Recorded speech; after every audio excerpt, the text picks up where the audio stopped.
దశ మహావిద్యలు అమ్మవారి గురించి చేసే సాధనను లేదా శక్తి పూజను విద్య అంటారు. సాధారణంగా దేవతలకు పూజలు, హోమాలు, వ్రతాలు ఇలా పేర్లుంటాయి. ప్రత్యేకించి అమ్మవారికి మాత్రమే ఉపాసన చేయడాన్ని విద్య అంటారు. తాంత్రిక శక్తులు ఉన్న అమ్మవారి పూజా విధానాన్ని మహావిద్యలు అంటారు. దశ మహావిద్యల పూజలు చేస్తామని చెప్పి ప్రజలను మోసం చేసేవారు చాలామందే ఉన్నారు. ఈ దశ మహావిద్యలను బోధించే గురువు దొరకడం చాలా కష్టం. వీరు ఎక్కడెక్కడో ధ్యానం చేస్తారే తప్ప ఆడంబరాలతో బయట తిరగరు. ఒకవేళ ఆ గురువు దొరికినా దశ మహావిద్య నేర్చుకునేందుకు శిష్యులుగా వారు అంగీకరించడం కూడా కష్టమే. సరైన గురువు బోధన లేకుండా ఈ మంత్రాలు పఠిస్తే వాటి ఫలితాలు దారుణంగా ఉంటాయి. అందుకే దశ మహావిద్యల గురించి, వాటి శక్తుల గురించి అవగాహన కల్పించేందుకు కొందరు పండితులు రచించిన పుస్తకాలు స్టడీ చేసి ఈ వీడియోలు చేస్తున్నాం. ముందుగా దశ మహావిద్యలు అంటే ఏంటో తెలుసుకొని దశ మహావిద్యల్లో మొదటి దేవత అయిన కాళీ గురించి తెలుసుకుందాం. ఈ సృష్టిలో ప్రతి అక్షరానికి ఒక శబ్దం ఉంది. ఒక్కో శబ్దానికి మనం ఒక్కోలా స్పందిస్తాం. బిగ్గరగా శబ్దం వస్తే చెవులు మూసుకుంటాం. అద్భుతమైన సంగీతం లేదా పాట వినిపిస్తే మనకు తెలియకుండానే ఆనందపడతాం. పిల్లలపై గట్టిగా అరిస్తే వారు భయపడిపోతారు. ఒక్కో శబ్దానికి ఒక్కోలా మన శరీరం, మనసు స్పందిస్తుంది అనేది అందరికీ ఎదురయ్యే అనుభవమే. కొన్ని ప్రత్యేకమైన అక్షరాలను బీజాక్షరాలు అంటారు. అలాంటి బీజాక్షరాలతో కూర్చిన శబ్దాలనే మంత్రాలు అంటారు. చిన్న చిన్న శబ్దాలకే స్పందించే మన శరీరం బీజాక్షర మంత్రాల శబ్దానికి మరి ఎలా స్పందిస్తుంది? ఎలా అంటే మంత్రశక్తి వల్ల మానసికంగా బలవంతులం అవుతాం. ఆ బలంతో ఏదైనా చేయగలం అనే నమ్మకం వస్తుంది. అలాగే ఈ బీజాక్షర మంత్రశక్తిలో ఉన్న దేవత అనుగ్రహం కూడా తోడవుతుంది. అలా 10 పేర్లతో ఉన్న శక్తివంతమైన దేవతల ఆరాధననే దశ మహావిద్యలు అంటారు. బీజమంత్రాలంటే ఈ సృష్టిలో అనుక్షణం విడుదలయ్యే కాస్మిక్ వైబ్రేషన్స్ లాంటివే. ఇవి అతీతమైనవి, అంటే కంటికి కనిపించేవి కావు. అనుభవం ద్వారా మాత్రమే తెలుసుకోగలం. మంత్రశాస్త్రంలో ప్రతి మంత్రాన్ని సరైన పద్ధతిలో ఉచ్చరిస్తే ఆ మంత్రమే ఒక శక్తి కేంద్రంగా మారుతుంది.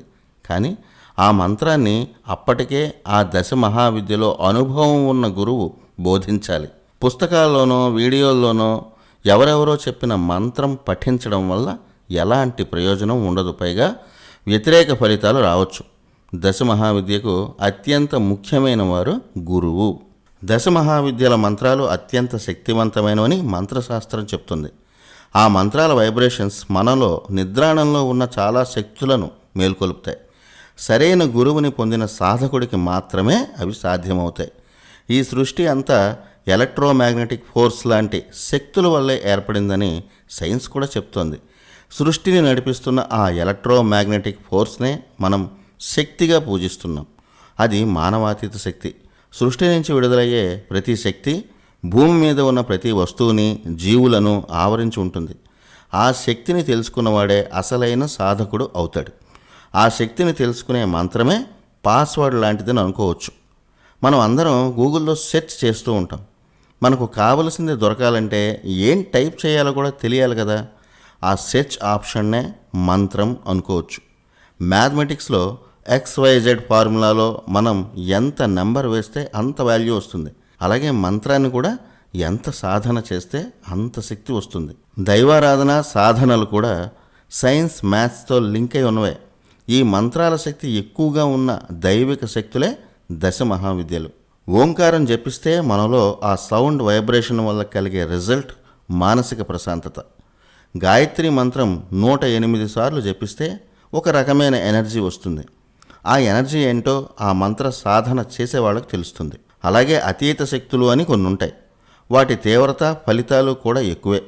అలాంటి శక్తుల కోసం దశ మహావిద్యల సాధన చేస్తారు. కొన్ని శతాబ్దాల క్రితం కొందరు ఈ దశ మహావిద్యల శక్తులను తమ స్వార్థానికి వాడారు. అందువల్ల చాలా శతాబ్దాల క్రితమే ఈ తాంత్రిక పూజలను వేద పండితులు నిషేధించారు. అందుకే నిజాయితీ, స్వార్థము లేని గురువు దొరికినప్పుడే దశ మహావిద్యల ఫలితాలు అందుతాయి. అలాంటి గురువు ఈ కాలంలో దొరుకుతారా? దశ మహావిద్యలు అద్భుత శక్తులు. కాళిదాసు, తెనాలి రామకృష్ణ తాంత్రిక దేవతలైన కాళికను ఆరాధించే ప్రసిద్ధ కవులయ్యారు. రామకృష్ణ పరమహంస, వివేకానందుడు ఇద్దరూ కాళీ భక్తులు. ఒక పద్ధతి ప్రకారం సాధన చేస్తే అద్భుత జ్ఞానాన్ని కలిగించేవి దశ మహావిద్యలు. మరి వివేకానందకు రామకృష్ణ పరమహంస లాంటి గురువు దొరికారు. అలాంటి గురువు మనకి దొరకాలి కదా, అదే పెద్ద సమస్య. జన్మనిచ్చేది తల్లి. ఈ సృష్టికి జన్మనిచ్చింది కూడా మాతృశక్తే. ఆ శక్తినే అమ్మవారు అంటున్నాం. ఆ అమ్మవారిని మంత్రశక్తి తీవ్రతను బట్టి దశ మహావిద్యల్లో ఒక్కో అమ్మకు ఒక్కో పేరుంది. బౌద్ధంలో కూడా ఈ దశ మహావిద్యలకు గొప్ప ప్రాధాన్యత ఉంది. ఈ దశ మహావిద్యల అంతరార్థాన్ని గ్రహించకుండా జపం చేస్తే ఏ ఫలితమూ ఉండదు. 10 శక్తులను చెప్పే దశ మహావిద్యలు ఏంటంటే కాళీ, తార, త్రిపుర సుందరి, ధూమావతి, భువనేశ్వరి, భైరవి, చిన్నమస్త, మాతంగి, బగళాముఖి, కమలాత్మిక. ఈ 10 శక్తులను దశ మహావిద్యలు అంటారు. రమణ మహర్షి లాంటి గొప్ప తాత్వికవేత్తలు ఈ దశ మహావిద్యలను పద్ధతిగా సాధన చేసి ఋషులయ్యారు. దశ మహావిద్యల గొప్పదనాన్ని రమణ మహర్షి గారు చాలా సౌమ్య రూపంలో చెప్పేవారు. అరుణాచలంలో ఉన్న రమణ మహర్షి ఆశ్రమంలో ఎంతోమంది సాధకులు ఇప్పటికీ కనిపిస్తారు. అక్కడి సాధన కేవలం జ్ఞానం కోసం మాత్రమే. అందుకే అక్కడ ప్రతిధ్వనించే మంత్ర ప్రభావం వల్ల రమణాశ్రమంలో ఎంతో మానసిక ప్రశాంతత దొరుకుతుంది. అక్కడ విడిది చేసిన వారికి ఈ అనుభవాలన్నీ తెలిసినవే. ఈ దశ మహావిద్యలు వేటిని సూచిస్తాయి అన్న అనుమానం రావచ్చు. ఈ మహావిద్యల రూపాలు కూడా సౌమ్యంగా ఉండవు. అందుకే ఆ విగ్రహాలను పటాలను చూడగానే ఇవేవో తాంత్రిక శక్తులు అనే అనుమానం వెంటనే వస్తుంది. కానీ కాదు. నరసింహస్వామి కూడా భయంకర రూపమే. కానీ మన ఇళ్లల్లో ఆ స్వామిని పూజిస్తున్నాం కదా. అలాగే దశ మహావిద్యలు కూడా. అందుకే ముందు మనం కాళికాదేవి గురించి మొదలు పెడదాం. కాళీ విగ్రహం చాలా భయంకరంగా ఉంటుంది. కలకత్తా కాళిక ఇంకా భయపెట్టే విధంగా ఉంటుంది. ఆ కాళిక తెనాలి రామకృష్ణుడికి వరాలు ఇచ్చింది. తెనాలి రామకృష్ణుడు ఎంత గొప్ప కవో తెలిసిందే. అలాగే జ్ఞానమే లేని కాళిదాసుకి ఉజ్జయిని మహంకాళి అద్భుత జ్ఞానాన్ని ఇచ్చింది. కాళిదాసు ప్రపంచ ప్రసిద్ధ మహాకవి అయ్యాడు. ఆ అమ్మ నుంచి మనకేం కావాలో క్లారిటీ ఉండాలి. అప్పుడే ఆ జ్ఞానశక్తి మనకు ట్రాన్స్ఫర్ అవుతుంది. కాలాన్ని నడిపించే శక్తి, కాలాన్ని మార్చే శక్తి కాళిక. కాలాన్ని నడిపించేది మహాదేవుడైన మహాకాళుడు. ఆ కాళుడి శక్తి నుంచి ఉద్భవించిన మరో అద్భుత శక్తి మహాకాళి. ఏదైనా చెడు జరిగితే మనకు తెలియకుండానే టైం బాగోలేదని అంటాం. టైం బాగోలేదు అంటే అర్థమేమిటో నిజానికి ఎవరికీ తెలీదు. కానీ మనకు తెలియకుండానే అంటాం.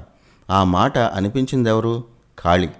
కాలం మారితే మన టైం కూడా బాగుంటుందనే కదా దాని అర్థం. ఆ కాలాన్ని మార్చే శక్తి పేరు కాళి. మనకు అనుకూలంగా టైమును మార్చే శక్తి కాళి. కాలానికి మరో పేరే కాళి. మరి ఎందుకా భయంకర రూపం? అది భయంకర రూపం కాదు, కాలాన్ని సూచించే రూపం. కాలం భయంకరంగానూ ఉంటుంది, ఆనంద రూపంతోనూ ఉంటుంది. ఈఎంఐలు కట్టాల్సిన టైం దగ్గర పడి డబ్బులు లేవనుకోండి, ఆ టైం ఎంత భయంకరంగా ఉంటుందో చాలామందికి అనుభవమే. కాలానికి భయపడి ఆ కాలానికి విలువ ఇవ్వాలన్న ఉద్దేశమే ఆ కాళిక భయంకర రూపం.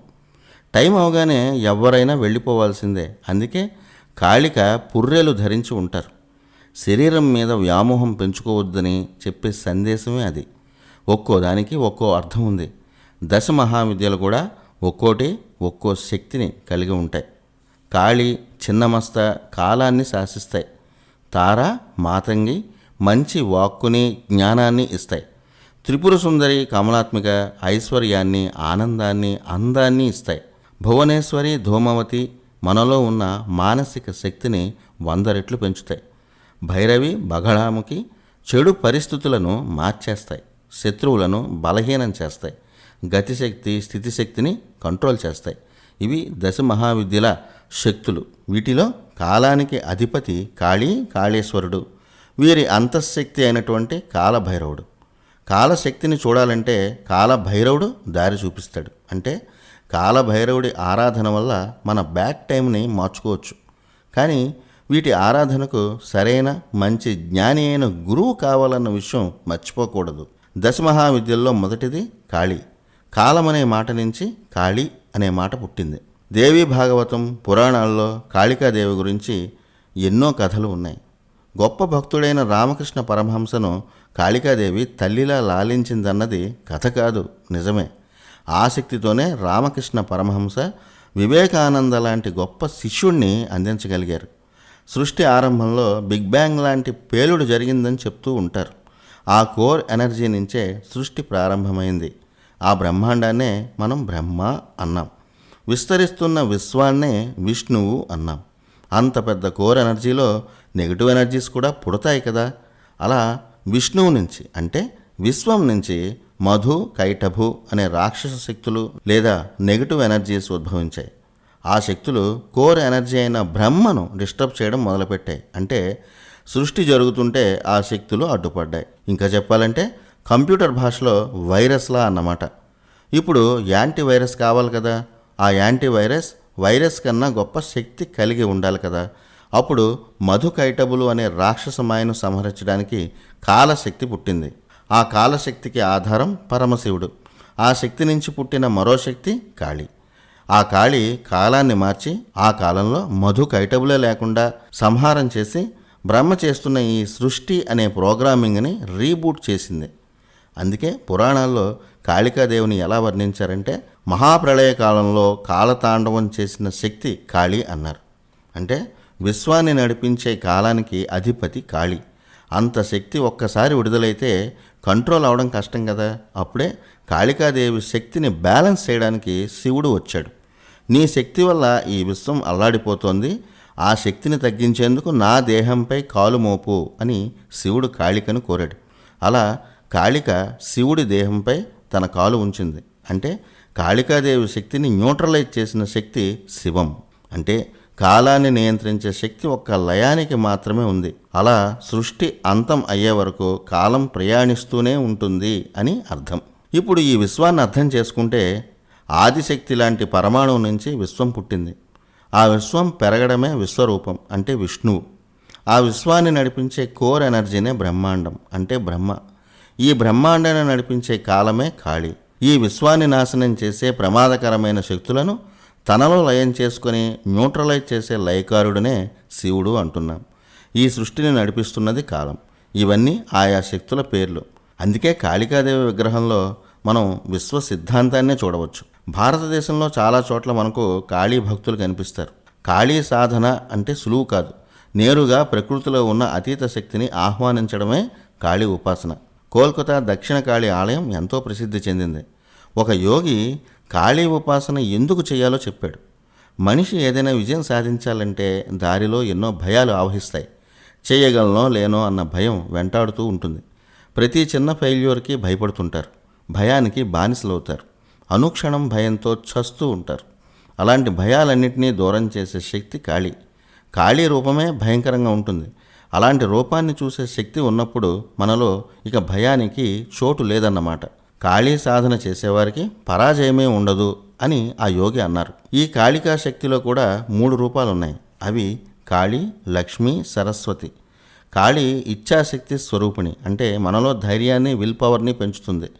లక్ష్మీదేవి క్రియాశక్తి స్వరూపిణి. మనలో విల్ పవర్ ఉంటే డబ్బు అదే వస్తుంది, వర్క్ ఫోర్స్ అన్నమాట. విల్ పవర్, సంపద ఉంటే జ్ఞానం వస్తుంది.